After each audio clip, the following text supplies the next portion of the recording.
السلام علیکم ورحمۃ اللہ وبرکاتہ۔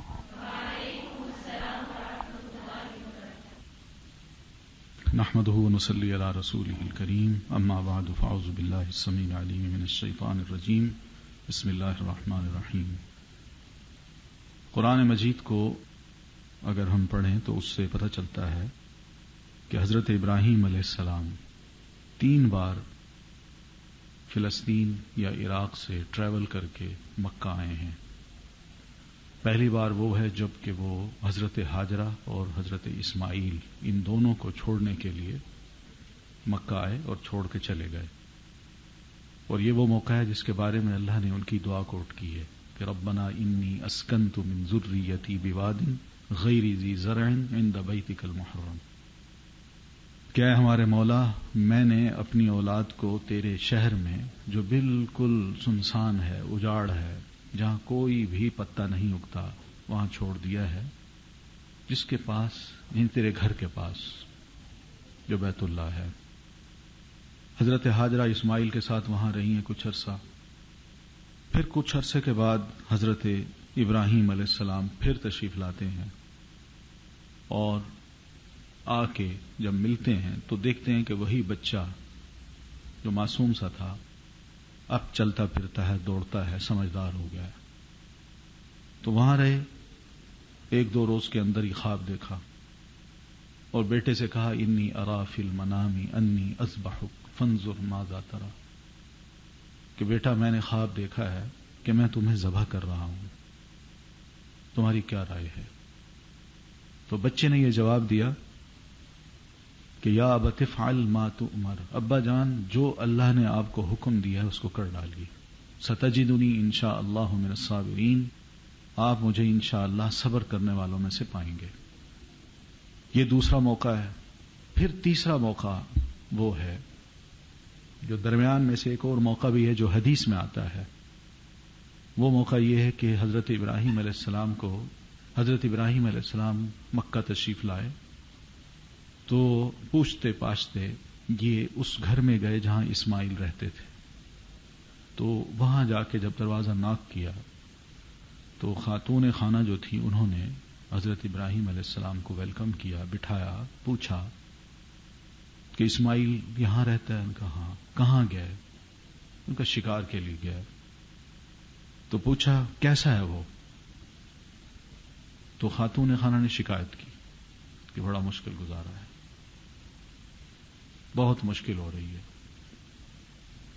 اتنے لفظ کہنے تھے کہ ابراہیم علیہ السلام نے بچی سے کہا اچھا بیٹا میں چلتا ہوں، اسماعیل آئے تو انہیں یہی کہنا کہ تمہارے بابا آئے تھے ابراہیم، اور وہ یہ کہہ گئے ہیں کہ اپنے گھر کی چوکھٹ کو بدل دے۔ یہ تیسرا موقع ہے جو حدیث میں آتا ہے۔ پھر چوتھا موقع یہ ہے کہ حضرت ابراہیم علیہ السلام پھر آتے ہیں اور اپنی اسی بیٹے کے ساتھ وَإِذْ يَرْفَعُ إِبْرَاهِيمُ الْقَوَاعِدَ مِنَ الْبَيْتِ وَإِسْمَاعِيلُ، کہ ابراہیم اور اسماعیل ان دونوں نے مل کے بیت اللہ جو تھا اس کی بنیادیں کھڑی کی اور گھر بنایا۔ یہ 4 مواقع ہیں، ایک حدیث میں ہے، 3 مواقع قرآن مجید میں ہیں۔ لیکن ان تمام تینوں مواقع میں آپ یہ دیکھیں، پہلی بات جو قابل غور ہے کہ ابراہیم نے اپنے بچے پر کتنا وقت لگایا ہے، کتنا اس کو وقت دیا ہے۔ معصوم سا تھا، ماں کی گود میں تھا، باپ کو پہچانتا نہیں تھا، اس عالم میں ان کو مکہ میں چھوڑ کے چلے گئے۔ لیکن باپ کا جو خون ہے وہ بچے میں اپنا اثر رکھتا ہے۔ یہ اثر اپنی جگہ جب تک ماں کی صحیح تربیت نہ ہو۔ یہ ماں ہی تھی جس نے اپنے بچے کی اس انداز سے تربیت کی کہ وہ بچہ جب بڑا ہوا ہے تو یہی والد جب آتا ہے اور اپنا خواب بیان کرتا ہے بیٹے کو، بچے کا جواب دیکھیے کیا ہے۔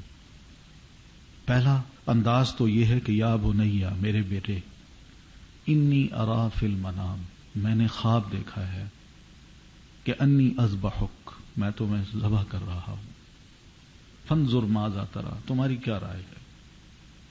قابل غور بات یہ ہے کہ اتنے عرصے کے بعد والد ملتا ہے، بچے کے اندر پتہ نہیں کیا کیا حسرتیں ہوں گی کہ میں اپنے والد کو ملوں گا، کوئی لاٹ کروں گا، کچھ باتیں کروں گا. والد آتے ہیں، ایک آدھ دن 2 دن کے اندر یہ خواب ان کو آتا ہے، اور اپنے اسی بچے کو لے کے وہ الگ جاتے ہیں مینا کی طرف، تو راستے میں اس کو یہ خواب کی بات کرتے ہیں. یہاں پر جو اہم بات ہے نوٹ کرنے کی وہ یہ ہے کہ یہ کیا چیز ہے جو بچے سے بلوا رہی ہے، کس نے بچے کو پڑھایا، کس نے سکھایا. کہ بیٹا کہتا ہے یا ابتی. عربی زبان کا اگر آپ کو ذوق ہو تو آپ سوچ نہیں سکتی کہ یا ابتی میں کتنی محبت کا اور پیار کا اظہار ہے. اے ابا جان، یہ الفاظ ہیں بچے کے، اور وہ سنتے ہی جب لفظ سنے ہیں تو یہ کہتے ہیں اے ابا جان. یہ جو الفاظ ہیں یہ بھی قابل غور ہیں کہ بچہ ہے، چھوٹا ہے، آخر اس کو اس قسم کے الفاظ کے استعمال کی اور اس قسم کے انداز کو اپنانے کی کس نے تربیت دی؟ یہ ماں ہی تھی جس نے یہ بات سمجھائی کہ بیٹا اس طرح بات کرتے ہیں، ادب سے، احترام سے اپنے والدین کے ساتھ. یا ابتی، اے ابا جان. بچوں کی اچھی تربیت ہو تو بچوں کی طرف سے اس قسم کا جواب ملتا ہے. انسان اگر والد بننا چاہتا ہے یا ماں بننا چاہتی ہے تو اس کے لیے بڑی ضروری بات ہے کہ ابراہیم علیہ السلام کا جو کردار ہے یا ہاجرہ کا جو کردار ہے وہ ہمیشہ اپنے سامنے رکھے. تو یا ابتی، اے میرے ابا جان، افعل ما تؤمر. جو حکم دیا گیا نا آپ کو اس کو کر ڈالیے. اب یہاں سوال یہ پیدا ہوتا ہے کہ یہ جو بچے نے یہ الفاظ کہے ہیں یہ کس بنیاد پہ کہے ہیں؟ وہ تو والد خواب سنا رہا ہے اور بچہ کہتا ہے آپ کو جو حکم دیا گیا ہے. کیا خواب؟ بچہ یہ نہیں کہتا ابا جان آپ اتنے عرصے کے بعد آئے ہیں، بجائے اس کے کہ آپ میرا حال پوچھتے اور اپنی کچھ سناتے. آپ نے آتے مجھے خواب سنا دیا، اور خواب سنانے کے بعد آپ مجھے یہ فرما رہے ہیں کہ میں تمہیں ذبح کرنا چاہتا ہوں. کیسے باپ ہیں آپ، کیسی محبت ہے آپ کے دل میں. لیکن والد جب یہ کہتے ہیں تو بیٹے کا یہ جواب ہے یا ابتی، اے ابا جان. بات کو مائنڈ نہیں کیا، بڑی خوشی سے اس کو سنا ہے، پسند کیا ہے، محبت کا اظہار کیا ہے، اور پھر یہ کہتے ہیں افعل ما تؤمر، آپ کو جو حکم دیا گیا اس کو کر ڈالیے. اب یہ اس جملے کے پیچھے بھی بڑی گہری تربیت ہے اور وہ ماں کی ہے. ماں نے اپنے بچے کو یہ بات سکھا رکھی تھی کہ بیٹا تمہارا والد کوئی معمولی والد نہیں ہے، یہ اللہ کا رسول ہے، تم رسول کے بیٹے ہو. اور رسول کیا ہوتا ہے، اس کا مقام اور مرتبہ کیا ہے، وہ ماں نے سب کچھ بچے کو سکھا دیا تھا. اس لیے دیکھیے کہ خواب ماں کے سامنے بیان نہیں کرتے، علیحدہ لے کے جا کے وہاں بیان کرتے ہیں. اور بیٹے نے جو جواب دیا ہے وہ ماں کی تربیت کا اثر ہے. بیٹا یہ جانتا تھا کہ میرا والد اللہ کا رسول ہے، اور رسول کا جو خواب ہوتا ہے یہ ہم جیسا خواب نہیں ہوتا، یہ اللہ کی طرف سے وحی ہوتی ہے. اور میرے والد کو وحی ہوئی ہے کہ ابراہیم اپنے بیٹے کو میری راہ میں قربان کرو. آپ سوچئے کہ اتنی چھوٹی عمر میں اللہ تعالیٰ نے ماں کی گود سے اس ماحول میں اس بچے کو کتنا گہرا علم دیا ہے کہ عین موقع پر یہ بچہ بول کے کہتا ہے یا ابت افعل ما تؤمر. اور پھر اپنے بارے میں کہتے ہیں ستجدنی انشاءاللہ من الصابرین، آپ مجھے انشاءاللہ صبر کرنے والوں میں سے پائیں گے، میں بے صبری کا مظاہرہ نہیں کروں گا. اللہ کی راہ میں اگر اللہ نے آپ سے یہ مطالبہ کیا ہے تو میں بھی حاضر ہوں، میں بھی بے صبری کا مظاہرہ نہیں کروں گا، کوئی ایسی حرکت نہیں کروں گا کہ میں آپ کے خواب کی تعبیر میں رکاوٹ بنوں. افعل ما تؤمر. یہ بہرحال ایک تربیت ہے. انسان اگر چاہتا ہے کہ میں اپنی اولاد کی صحیح معنوں میں تربیت کروں تو یہ کردار ہے ہمارے سامنے ابراہیم کا اور ہاجرہ کا علیہم السلام. یہ کردار بتا رہا ہے کہ ماں باپ اپنی اولاد کے ساتھ جو تعلق رکھتے ہیں اور اولاد اپنے والدین کے ساتھ جو تعلق رکھتی ہے، اس تعلق کی بنیاد ایک تو خدا کا خوف ہے، دوسرا فکر آخرت ہے، کہ ہمارا مقام یہ نہیں ہے کہ دنیا میں رہتے ہوئے ہم ایک دوسرے کی محبت میں اتنا انوالو ہو جائیں کہ ہمیں آخرت بھول جائے، اور جب تھوڑا سا ہی کوئی قربانی کا موقع آئے تو ہم وہاں ڈگمگا جائیں۔ وہاں ڈگمگانا نہیں ہے، اس لیے کہ منزل ہماری کچھ اور ہے اور وہ منزل آخرت ہے۔ اس لیے ابراہیم علیہ السلام اور اسماعیل علیہ السلام، ان دونوں کی جو زندگی ہے اس میں ہدف یہی ملتا ہے دونوں کا، آخرت۔ نیکیاں کرتے ہیں اور کرتے جاتے ہیں، لیکن ساتھ ایک خوف ہے کہ کہیں خدا نہ خواستہ بے صبری کا مظاہرہ تو نہیں کیا، کوئی غلطی تو نہیں کر بیٹھے، اپنے آپ کو بھی ٹٹولا ہے، کہیں خدا نہ خواستہ دل کی نیت تو خراب نہیں تھی۔ اس لیے خانہ کعبہ کو دیکھیں، جب وہ بنا رہے ہیں کتنے بڑے نیکی کا کام ہے، کتنی بڑی سعادت کی بات ہے، لیکن اس نیکی پہ وہ اترا نہیں رہے، بلکہ کہتے ہیں ربنا تقبل منا، مولا یہ کام ہم کر بیٹھے ہیں، اس کو قبول کرنا، انک انت السمیع العلیم، اس لیے کہ تو دعاؤں کو سننے والا ہے، العلیم، اور دلوں کی نیتوں کو بھی اچھی طرح تو جاننے والا ہے، تو ہی جانتا ہے کہ یہ کام ہم نے کیا اپنی ذات کے لیے کیا یا تیری خاطر کیا۔ تو مقصد کہنے کا یہ ہے کہ یہ سب کچھ ابراہیم اور اسماعیل، باپ بیٹا، جو دونوں بعد میں حضرت اسماعیل نبی بھی بنے، لیکن ایک ایسے گھرانے سے بچے کی جو تربیت ہوتی ہے اور اس کی اٹھان جس طرح ہوتی ہے وہ قابل غور بات ہے۔ ابراہیم علیہ السلام اور اسماعیل علیہ السلام، ان دونوں کو اللہ تعالیٰ نے جو جو آزمائشوں میں ڈالا، اللہ نے خود اقرار کیا فَأَتَمَّهُنَّ، یہ کامیاب ہوئے ہیں، ہر آزمائش میں یہ کامیاب ہوتے ہیں۔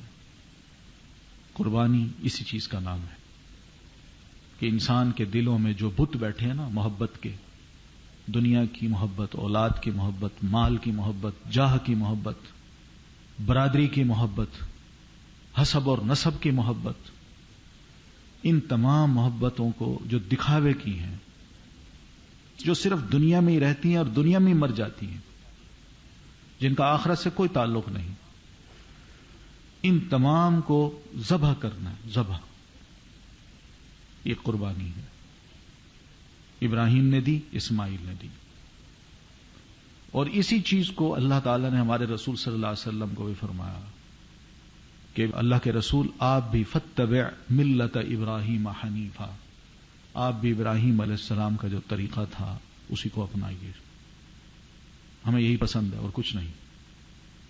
بہرحال وہ ذبح کرنے بیٹھے بچے کو، بچے نے صاف کہا ابا جان آپ یوں کریے، فلما اسلما وتلہ للجبین، کہ بیٹے کو انہوں نے جب ماتھے کے بل لٹایا اور چاہا کہ میں اس کو ذبح کر دوں، تو اس موقع پہ چھری نہیں چلی، حالانکہ چھری تیز تھی، گلا انسان کا بڑے آرام سے کاٹ سکتی تھی، لیکن وہ کاٹتے ہیں۔ وہ لمحہ بھی سوچیے، دونوں باپ بیٹے کی آنکھوں پہ پٹی بندھی ہوئی ہے، یا بیٹے کی آنکھیں دور ہیں اور باپ نے پٹی باندھی ہوئی ہے کہ کہیں ترس نہ کھا جاؤں، بیٹے کی آنکھوں سے میری آنکھیں نہ ٹکرا جائیں، میں نہ رو پڑوں یا بیٹا نہ رو پڑے۔ یہ منظر آسمان نے دیکھا ہے، فرشتوں نے دیکھا ہے۔ تو بہرحال اس موقع پر بھی سب کچھ جو بھی ہو سکتا تھا انہوں نے کیا، چھری چلائی ہے، نہیں چلی، اور اللہ کہتے ہیں وَفَدَيْنَاهُ بِذِبْحٍ عَظِيمٍ، ہم نے ان کے مقابلے میں ایک اور میڈھا ان کو عطا کر دیا، ذبح عظیم عطا کر دیا، اور وہ میڈھا تھا۔ اب یہ اللہ کی شاید مشیت تھی، اور تھی واقعی تھی، کہ ان دونوں باپ بیٹا کو دنیا والوں کے لیے ایک مثال بنا دوں کہ دنیا میں انسانوں کی بھیڑ تو ہوتی ہے، لیکن بھیڑ کی میرے ہاں کوئی قدر نہیں، قدر اس شخص کی ہے جو صرف اور صرف اپنی ذات کو میرے لیے وقف کر دیتا ہے، بس اس لیے قرآن مجید میں ابراہیم علیہ السلام کے بارے میں کہا ان ابراہیم کان امتن، ابراہیم علیہ السلام کی اپنی ذات ایک امت تھی، امت کے برابر۔ اس لیے اسلام میں یعنی اللہ تعالی بندوں کو تولتا ہے، سروں کو نہیں گنتا۔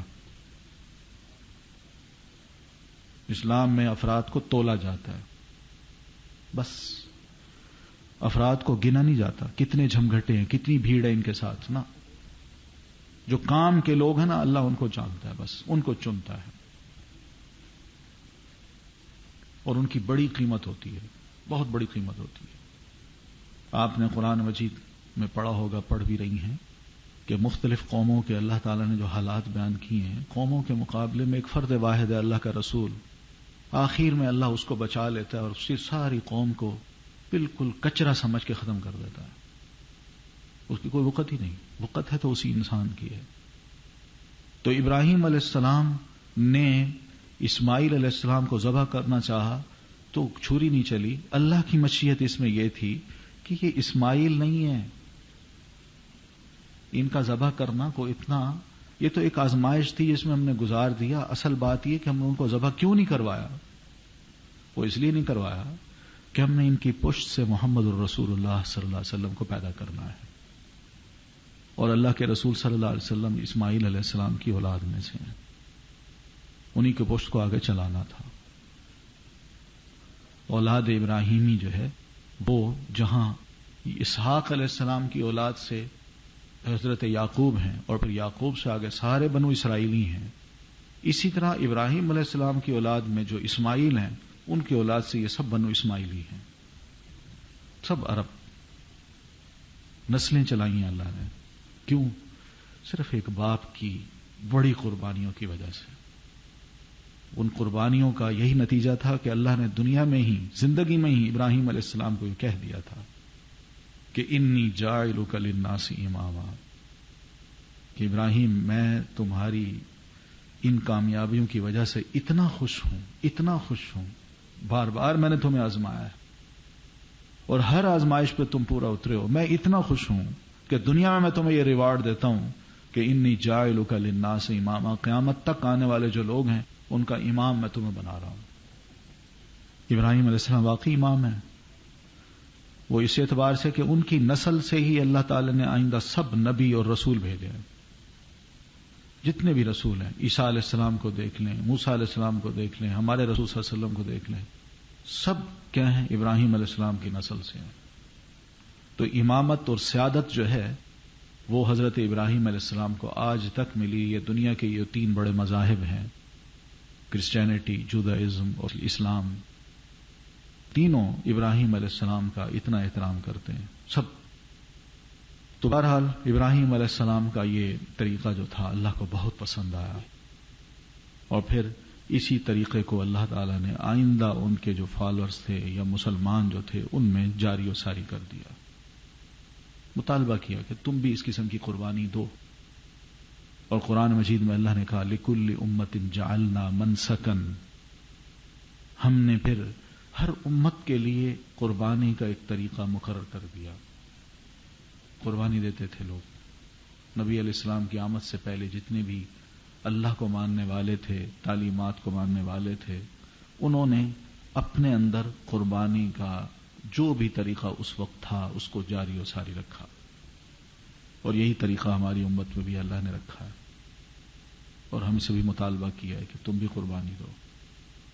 اور قربانی دیتے وقت سب سے پہلی بات تو یہی کہی کہ دیکھ لینا، یہ قربانی تم دو، لیکن یہ مت سمجھنا کہ گوشت اور خون اللہ کو پہنچتے ہیں، نہیں، لن ینال اللہ لحومها ولا دماؤها ولکن ینالہ التقوی منکم، اندر کا جو خدا خوفی ہے نا، تقوی، اللہ کو وہ پہنچتا ہے، خون نہیں پہنچتا، نہ اس کا گوشت پہنچتا ہے۔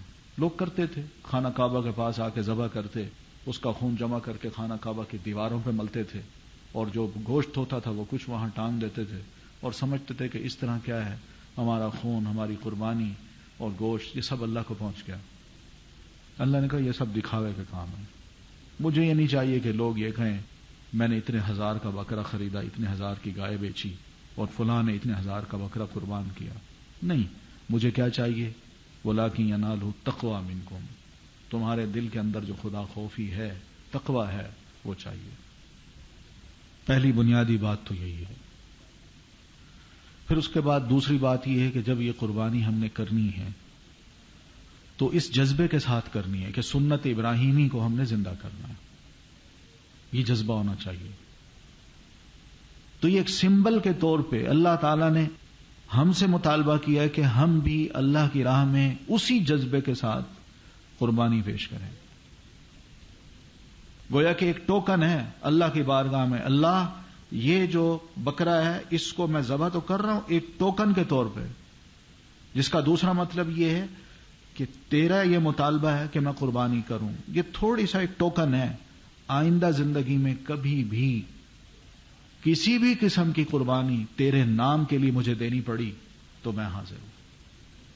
نہ صرف میں، میری جان، میری اولاد، میرا پیسہ، سب کچھ حاضر ہو جائے گا. یہ ابراہیم علیہ السلام کی یہ سنت ہے جس کو نبی علیہ السلام نے فرمایا سنت ابیکم ابراہیم. تمہارے بابا ابراہیم علیہ السلام کا یہ طریقہ ہے. اس طریقے پہ جو جذبہ شوق ہم مسلمانوں میں پیدا ہوتا ہے، اللہ کا بڑا فضل و کرم ہے کہ اس کے بڑے بہتر نتائج ہیں. سب سے پہلے تو میں یہ بات کہوں گا کہ ہمارے ہاں شاید ان دنوں میں کوئی آرٹیکلز چھپیں بھی صحیح اور آئیں گے بھی صحیح، کوئی کتابچے بھی آپ کے ہاتھوں میں آئیں گے کہ جی گوشت کا بڑا ضیاع ہے، مسلمان بڑی زیادتی کرتے ہیں.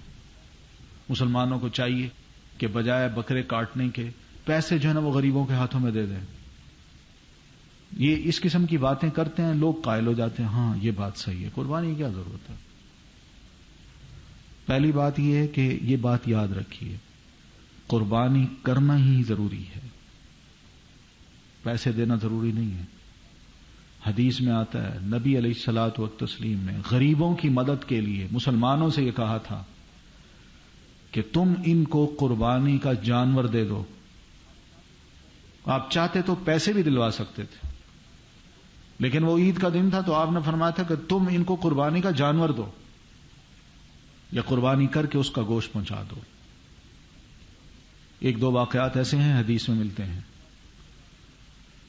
پھر اس کے بعد دوسری بات یہ ہے کہ جب یہ قربانی کی جاتی ہے تو ہمارے ہاں کتنے لوگ ہیں، کتنی پرسنٹیج ہے پبلک کی جو روزانہ گوشت کھاتی ہے اور جو سال سال بھر گوشت نہیں کھا پاتی؟ کتنے لوگ ہیں؟ ملک کا اس وقت جو معاشی صورتحال ہے وہ یہی ہے کہ ہمارے ملک کے زیادہ سے زیادہ 7, 8, 10% لوگ ہیں جن کے پاس ایک لگژری لائف ہے. 90% جو لوگ ہیں ان کی لائف ایسی نہیں ہے. کوئی مہینہ میں 1-8 دفعہ گوشت کھا سکتے ہیں، کچھ سالوں تک گوشت کا منہ نہیں دیکھ سکتے. بے شمار لوگ ہیں.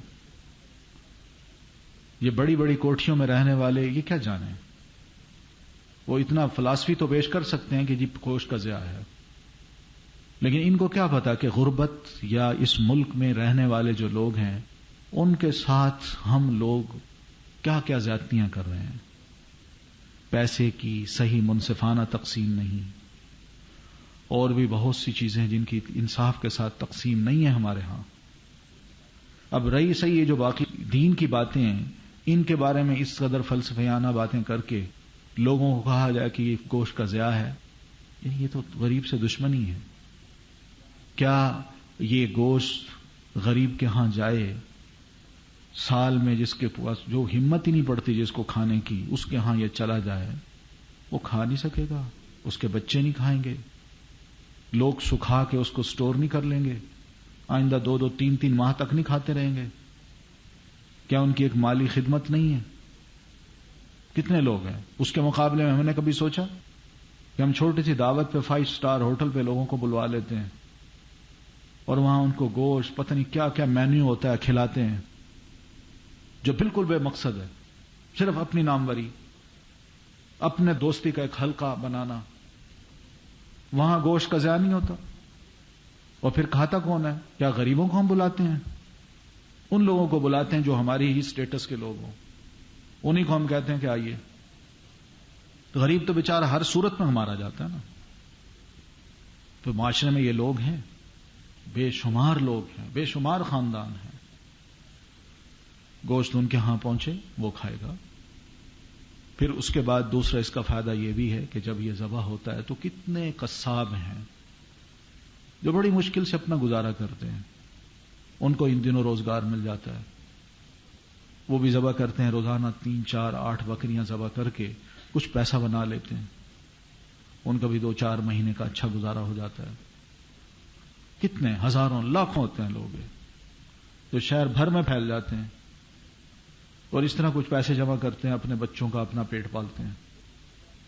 پھر اس کے بعد یہ بھی ہے کہ اسی گوشت کے ذریعے سے مثلا بکری کی اپنی کھال ہے، یہ بزنس کون کرتا ہے؟ غریب آدمی کرتا ہے. کھال لیتا ہے، آگے بیچتا ہے، اس کو ایک کھال میں 15 روپے 20 روپے 50 روپے وہ بچ جاتے ہیں. 3 دن کا یہ بزنس وہ کرتا ہے. لوور کلاس جو ہے اس کو اچھا خاصا پیسہ مل جاتا ہے اس سے. پھر اس کے بعد یہ کھال فیکٹری میں جاتی ہے، وہاں کتنے مزدور ہوتے ہیں، ہزاروں کی تعداد میں مزدور ہیں. ان مزدوروں کو روزگار ملتا ہے. ویسے دیکھ کوئی بے فائدہ چیز نہیں ہے یہ کہ اس کو صرف اتنے جملے میں کہہ دینا جی گوشت کو بڑا زیادہ ہے. اس کے بڑے فائدے ہیں. اس لیے قرآن مجید میں اللہ نے کہا کہ منافع للناس کے الفاظ بھی آتے ہیں کہ لوگوں کے بڑے فائدے ہیں اس میں. اگر ان کو گنے تو معلوم نہیں کیا کچھ نظر آئے آگے. لیکن یہ جملہ جو کہا جاتا ہے یا اس موقع پر آرٹیکل شائع ہوتے ہیں اور ہمارا سمجھدار پڑھا لکھا نوجوان جو بالکل دین کی بنیادی باتوں سے بے بہرا ہے وہ ان باتوں کو سنتے کہتے ہیں ہاں بالکل یہ بات صحیح ہے، قربانی ضرورت نہیں ہے، ہم اس کی بجائے پیسے جو ہیں وہ غریبوں کو دے دیں یا ادھر ادھر بھجوا دیں یا فلاں فنڈز میں جمع کرا دیں. جبکہ میں آپ کو عرض کر چکا ہوں حدیث میں آتا ہے کہ منسک قربانی کے جانور اس کا طریقہ جو دین نے سکھایا ہے یہ ایک اور بڑی دلیل ہے. تعلیمات نہیں ہے یہ کہ جانور صحیح سالم ہو، کوئی اس کے جسم میں کوئی عیب نہ ہو، اس کا سینگ ٹوٹا ہوا نہ ہو، صحت مند ہو، طاقتور ہو. آپ نے تو اس مشن کو یعنی اتنا چلا دیا تھا، ایسا جذبہ پیدا کر دیا تھا لوگوں میں کہ بڑی خوشی سے قربانیاں بھی ہوتی تھیں. جہاں مرد کرتے تھے وہاں عورتیں بھی ذبح کرتی تھیں. عورتیں بھی ذبح کرتی تھیں، اونٹ ہو دمبے ہوں کرتی تھیں یہ ذبح. آپ نے کبھی چڑیا ذبح کی ہے، مرغی ذبح کی ہے؟ تو اس دفعہ یہ نیت کریں اگر گھر میں آپ کے قربانی ہے تو آپ کہیں والدین سے ہم خود ذبح کریں گے. ہاں ہمت کریں، کیا ہے، کچھ نہیں ہوتا. تو بہرحال یہ کریں. تو اس میں بہرحال میں کہنا یہ چاہ رہا ہوں کہ اس قسم کی باتیں آپ اخبارات میں پڑھیں گی تو یہ طریقہ درست نہیں ہے کہ ایک اسلامی ملک میں ایسی باتیں کی جائیں. اس کے پیچھے بہت کچھ ہے، بڑے اچھے جذبے ہیں. اللہ تعالی ہم مسلمانوں کو بھی اس قسم کا بنانا چاہتا ہے. ہم بھی اسی جذبے کے ساتھ آگے بڑھیں، یہ کام کریں. تھوڑا سا ایک جذبہ ظاہر ہو جاتا ہے تو انسان آگے بڑھنے کی کوشش کرتا ہے. وہ سوچتا ہے اچھا یہ ایک پہلا سٹیپ ہے تو اب دوسرا اس سے بڑا سٹیپ اٹھاؤں، تیسرا اس سے بڑا اٹھاؤں، چوتھا اس سے بڑا اٹھاؤں. یاد رکھیے ہماری زندگی نام ہی قربانیوں کا ہے. ہر قوم قربانی دیتی ہے، ہر قوم. لیکن ان کی قربانیاں اپنی قوم کے لیے ہوتی ہیں، اپنے وطن کے لیے ہوتی ہیں، اپنی برادری کے لیے، اپنے علاقے کے لیے. ہماری قربانیاں ان تمام سے بالا تر ہیں اللہ کے لیے.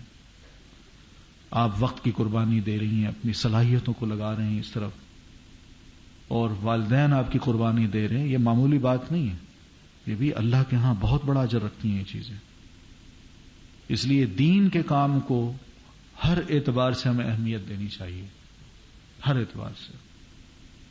کیونکہ بعض ایسے کام ہوتے ہیں جن کا ریوارڈ دنیا میں مل جاتا ہے، لیکن وہ ریوارڈ ضروری نہیں ہے کہ ہمارے لیے مفید ہو.